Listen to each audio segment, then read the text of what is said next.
we're going to demonstrate how to do a straight catheterization. So we'll start by making sure that we have orders. So I have orders to do a straight cath on my female patient named Jane Doe. We have already checked her chart that she doesn't have any allergies, but we're going to confirm.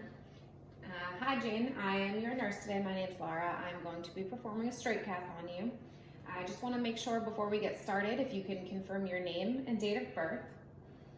So your name is Jane Doe, your date of birth is January 1st, 1970. Great. From there, I just want to make sure you don't have any allergies. No known allergies? Great. I'm just going to wash my hands real quick, perform some hand hygiene. And at that point, I'm going to put new gloves on just while I'm touching things.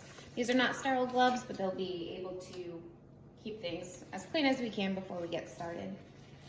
So at this point, I'm going to prepare all my information. I'm going to check the expiration date on my catheter kit, and that is August 1st of 2023, so we're all set with that. Again, I have all my equipment. I have my wipes, my soap, extra gloves, everything in my catheter kit. I have my patient Jane, the urinary receptacle, and I have a towel as well to help with cleaning after.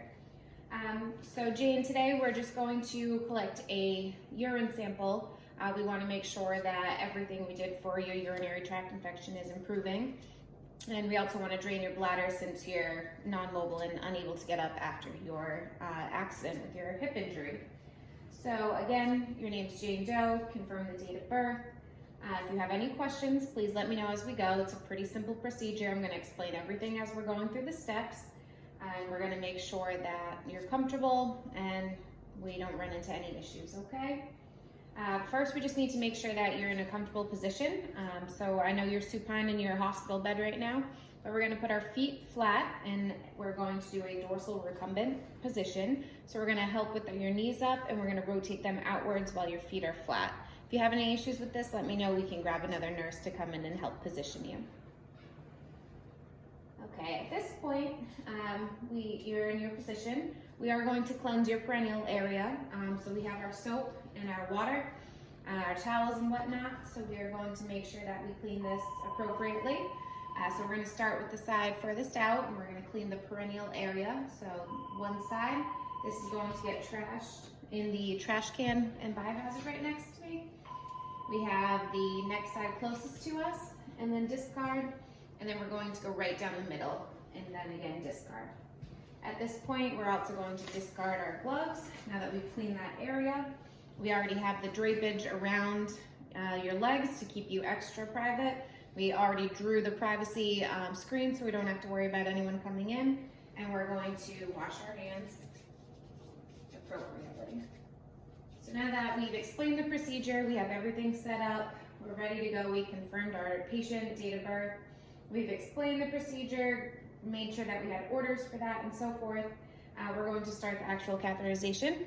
So using sterile techniques, we are going to open on our sterile kit and take our sterile gloves out.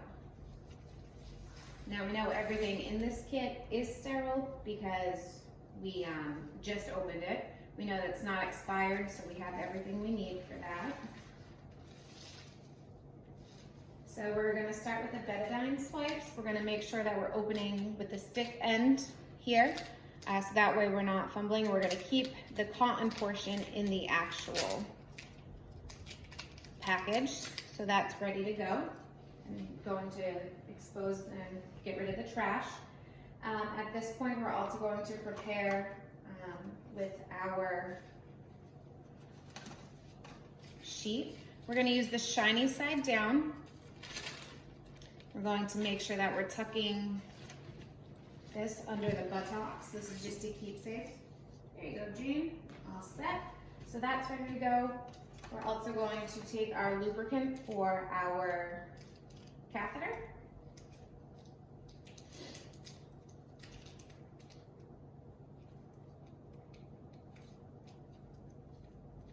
We're going to open that. Leave that in the tray. Dispose of that. We're going to take the portion of the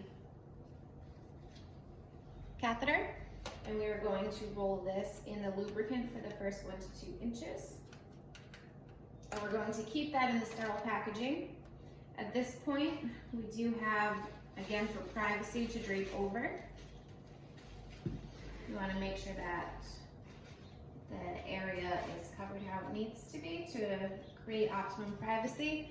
So now that we have the perineal area, the labia, urinary media showing, all that, at this point we are going to take our non-dominant hand and we are going to spread the labia using our finger and our thumb and our forefinger. So we're going to spread the labia out and upwards so that we get the best visualization of the urinary meatus at this point.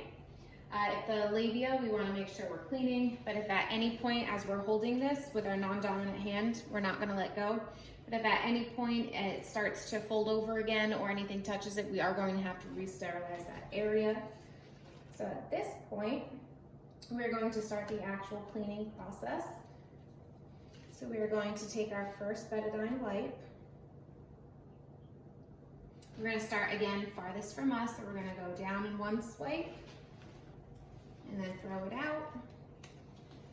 Down here, closest to us, throw it out.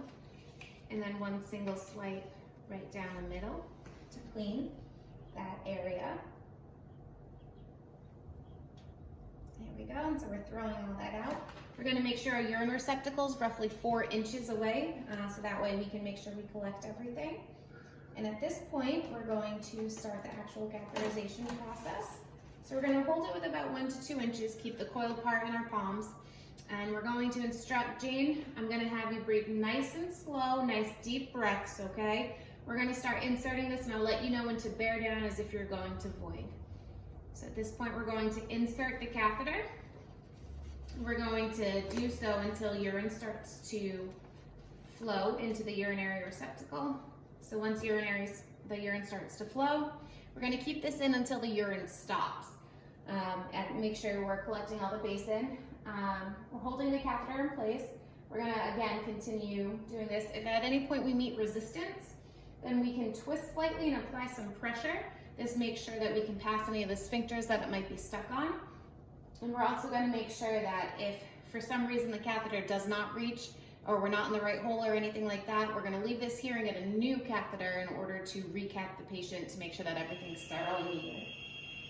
So from there, now that the urine stopped, we're going to remove the catheter, Jane.